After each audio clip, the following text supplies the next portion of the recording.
At the restaurant. At the restaurant.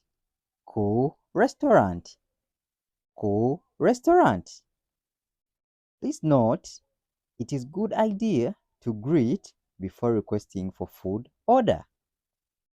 It is good idea to greet before requesting for food order. Kya magezi okusooka okubuuza abantu abali ku restaurant.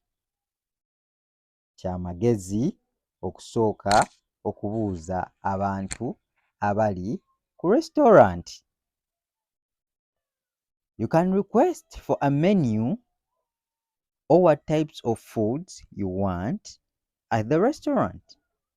You can request for a menu or what type of foods you want at the restaurant. Osobola okusaba okulaba ku menu oba n'obuuza ebika by'emmere gye bayina. Osobola okusaba okulaba ku menu oba n'obuuza ebika by'emmere gye bayina. Also note, food in Luganda is emmere. Food, emmere. In Uganda, matoke and beans is one of the most common type of foods in all restaurants. In Uganda, matoke and beans is the most type of food in all restaurants. Amatooke ge gasinga mu restaurant ezisinga. Amatooke ge gasinga mu restaurant ezisinga. Also note, one can request for breakfast, lunch, or supper. One can request for breakfast, lunch, or supper. Omuntu asobola okusaba ekyenkya, ekyemisana, oba ekyeggulo. Omuntu asobola okusaba ekyenkya, ekyemisana, oba ekyeggulo. Breakfast, ekyenkya. Lunch, ekyemisana. Supper, ekyeggulo. Okay, let's try to make an order. Hello, madam, or sir. Hello, madam, or sir. Gyebaleko nyabo. Or one can say gyebaleko sebo. It depends.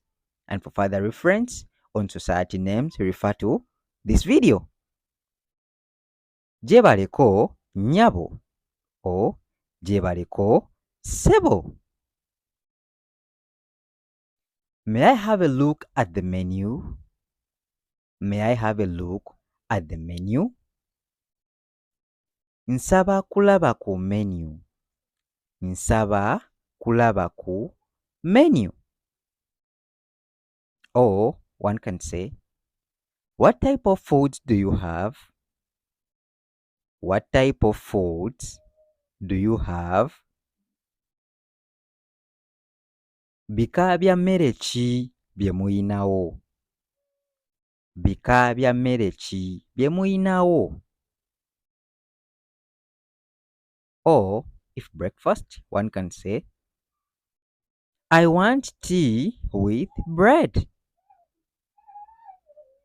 I want tea with bread. Nze njagala chai n'omugaati. Nze njagala chai n'omugaati. Or I want milk with bread. I want milk with bread. Nze njagala mata n'omugaati. Nze njagala mata n'omugaati. Or one can say, I want matoke, rice, and Irish potatoes with beans.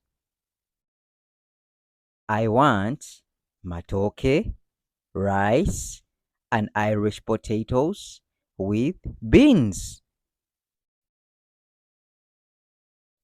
Nze njagala matooke, omuceere n'obummonde, enva bijanjaalo. Nze njagala matooke, omuceere n'obummonde, enva bijanjaalo. Please note, sauce is enva, or at times people refer to it as soup, enva. Okay. I want posho and fish sauce. I want posho and fish sauce. Nze njagala kawunga ne kyennyanja. Nze njagala kawunga ne kyennyanja. How much does it cost? How much does it cost? Bitundibwa ssente meka? Bitundibwa ssente meka?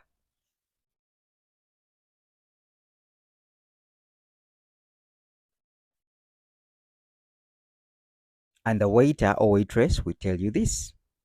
It costs dash dash shillings. It costs dash dash shillings. Bitundibwa ssente dash dash shillings. Bitundibwa ssente dash dash shillings. Okay, do you have juice or water? Okay, do you have juice or water? Kale oyina juice oba amazzi? Kale oyina juice oba amazzi? I have juice. I have juice. Nze nina juice. Nze nina juice. Or if he has both, can say, I have both. I have both. Nina byonna. Nina byonna. And you can say, bring me juice also. Bring me juice also. Ndeetera ne juice. Ndeetera ne juice. Okay, wait there and have a seat, sir or madam.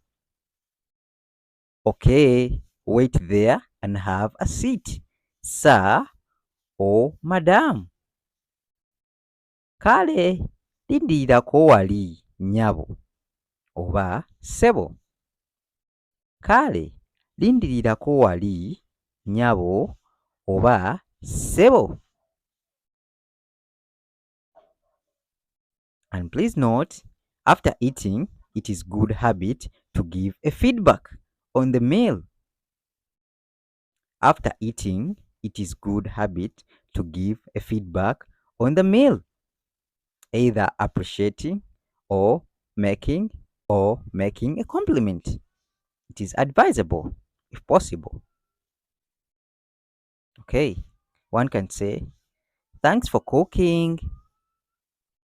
Thanks for cooking. Ofumbye nnyo nnyabo oba ssebo. Ofumbye nnyo nnyabo. If a man, ofumbye nnyo ssebo.